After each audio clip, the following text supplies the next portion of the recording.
കണക്ക്.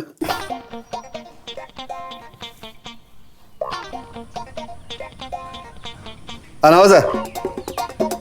എവിടെ പോയി സൈറ്റിലുണ്ടോ നീ? ആ, എത്ര പഠിക്കാറുണ്ട്? 7 കൊണ്ടൊന്നും തികയില്ലല്ലേ? അപ്പുറത്തെ സൈറ്റിലാ 12?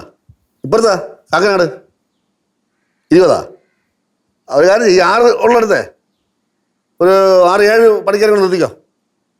ആ നവാസ കോടികൾ മറിയണ കളിയാനായിട്ട് അത് ഒരുമാതിരി തമാശ കളിക്കല്ലേ. എഞ്ചിനീയർ മൊത്തം തന്നെയാണ് ഏൽപ്പിച്ചിട്ട് വായിക്കണത്. പറയണ ചേടാ അതുപോലെ ഇവിടുത്തെ കാഴ്ചപ്പെടുത്താതെ. ആ ശരി. ആ വൈകുന്നേരം സൈറ്റിൽ നിന്ന് പോകുന്നേരം തന്നെ വിളിച്ചിട്ട് പോകണം.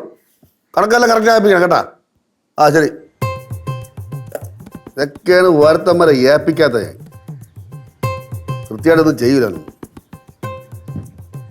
ചായ വേണ്ടോടി. ഇവിടെ പോയി ഇവിടെ എങ്ങാനും വച്ചത് തുറച്ചളെ. അയ്യോ സുരേന്ദ്രൻ ഇരിക്കണ്ടായിരുന്നോ? ഞാൻ കണ്ടില്ല കേട്ടാ. ചായ കൊണ്ടുവരട്ടേന്നാ? ഇല്ല ഏട്ടൻ ഇപ്പൊ വേണ്ട.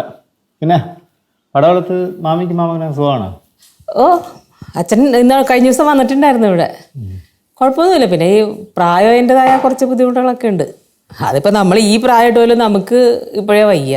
പിന്നെ അച്ഛൻ്റെ കാര്യം പറയണം. പിന്നെ എങ്ങനെയാണ് ചേട്ടത്തി കാര്യങ്ങളൊക്കെ? എന്ത് കാര്യങ്ങൾ? അല്ല ഈ കാര്യങ്ങളൊക്കെ അറിയാം, എന്നാലും നമ്മൾ ചോദിക്കാതിരിക്കുന്നത് എങ്ങനെയാണ്? ഈ 10-20,000 രൂപ മാസം വാടകനത്തിൽ എണ്ണി കൊടുക്കുന്നത് ഈ നെയ്യാറ്റിങ്കര രീതി അനുസരിച്ച് നമുക്കൊന്നും ആലോചിക്കാൻ പോലും വയ്യ. സുരേന്ദ്രൻ, അവിടുത്തെ രീതിയിലല്ലോ ഇവിടുത്തെ കാര്യങ്ങൾ. നമ്മളെല്ലാത്തിനെ കുറിച്ച് ആലോചിച്ചാൽ നമ്മൾ അന്തം വിട്ടു പോവുകയുള്ളു. പിന്നെ സാഹചര്യം നിമിത്തം ഒന്നും മാറ്റി ചിന്തിക്കാൻ പറ്റുകയില്ല. അതൊക്കെ ചേട്ടത്തി പറയണത് ശരിയാണ്. പക്ഷേ ഒരു പക്ഷേ ഇല്ല. വാടക കൊടുത്ത് ജീവിക്കാൻ തന്നെ നമ്മൾ തീരുമാനിച്ച്. വാടക കൊടുക്കാൻ ആരെയും കൈതട്ടി ചോദിച്ചില്ലല്ലോ. വാടക കൊടുക്കാൻ വേണ്ടി ആരും ശല്യപ്പെടുത്തില്ലല്ലോ, ഒന്നിനും വന്നതില്ലല്ലോ. അപ്പം അങ്ങനെ തന്നെ ഇരിക്കട്ടെ. വാടക തന്നെ ജീവിക്കണം, വാടക കൊടുത്ത് തന്നെ ജീവിക്കണം.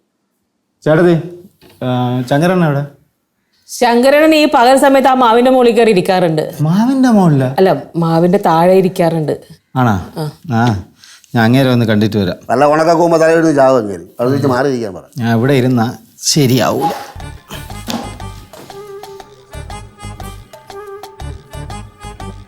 എന്തോന്ന് പാലു അർത്ഥം വെച്ച് സംസാരിക്കണേ? നിങ്ങൾ അനിയനല്ലേ ഒന്നുമില്ലെങ്കിലും? ഈ അച്ഛന് ചിറ്റപ്പന കണ്ട അപ്പൊ തന്നെ ആവശ്യമില്ലാത്ത ഗൗരവ. കൊറേയൊക്കെ ഷോയാണ്ടാ. ഞാൻ എന്താണ് ഷോ കാണിക്കണത്? എന്താണ് ഷോ കാണിക്കുന്നത്? അച്ഛാ അച്ഛനെ കുറച്ച് മയത്തിലൊക്കെ സംസാരിച്ചൂടെ? നിനക്കൊക്കെ എന്താണ് പ്രശ്നം ഇപ്പൊ? ഞങ്ങൾക്ക് എന്ത് പ്രശ്നം? ഞങ്ങൾക്ക് പ്രശ്നമൊന്നുമില്ല.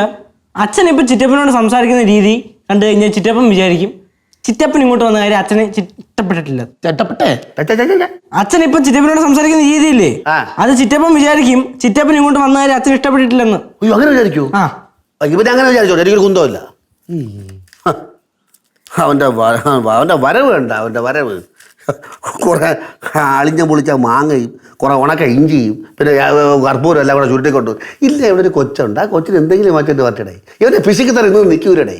എനിക്ക് അവൻ്റെ സ്നേഹമുണ്ട്, അവനെൻ്റെ സ്നേഹമുണ്ട്. എനിക്കറിഞ്ഞൂടാ. ഞാൻ വിചാരിച്ച പോലെ തന്നെ മനസ്സിൽ ഓരോന്ന് വെച്ചിട്ട് പെരുമാറില്ലേ പാലു? ഞാൻ തന്നെ മനസ്സരിച്ച് പെരുമാറണം. എനിക്ക് അവൻ്റെ ഒന്നും വേണ്ട. എനിക്ക് മാത്രമല്ല, എൻ്റെ പിള്ളേർക്കും വേണ്ട. തീർന്നില്ലേ?